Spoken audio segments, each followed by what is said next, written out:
What might men dislike the most if they were to become women? Visiting the doctor, particularly experiencing pain in the emergency room, or undergoing a procedure like a DANC or having an IUD inserted without any pain relief.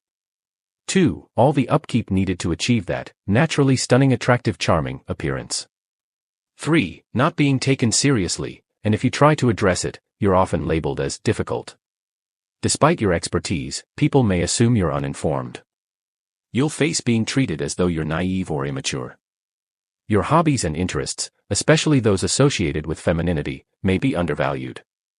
Even if you engage in traditionally masculine activities, you'll frequently be doubted. People might disregard your input, assuming you lack understanding. Your concerns might be considered trivial or insignificant. When you raise genuine issues, you could be perceived as nagging.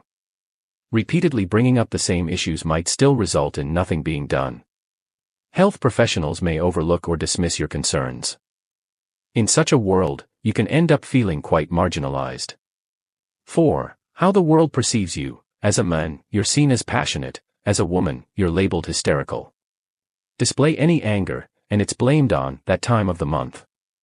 Even if you're a leader in your field, your opinions are often deemed inferior to your male counterparts, simply because you have ovaries instead of testicles. Feeling fear or at least caution when walking alone at night. Not having the convenience of peeing standing up. 5. People not taking you seriously as a default is just as bad as constantly feeling unsafe.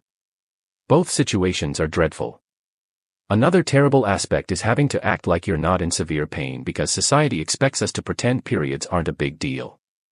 Additionally, doctors often don't take women's health concerns seriously, and many medical treatments are designed primarily for men. This bias extends to many everyday items as well. For instance, crash test dummies are based on male bodies, and phones are sized for male hands and pockets. And that leads to another frustration: pockets. Women's clothing often lacks proper pockets, or they are too small to be useful. Drops mic. Because the mic won't fit in her ridiculously tiny pocket. 6. No one ever listens to you. Ever. Everything you say is questioned, or when you speak at work, everyone acts like they've suddenly gone deaf until a man repeats what you said. If you report being assaulted, you'll be asked, "Are you sure?" repeatedly. This happens endlessly, about everything. You will never simply be believed. Never. Someone will always ignore, belittle, or question you. 7. The expectation for women to always be pleasant and accommodating is exhausting. It's so contrary to the way men are typically encouraged to prioritize their own needs, whereas women are expected to be self-sacrificing. What do you think of these? I think some of these points were very valid. Write your opinion in the comments.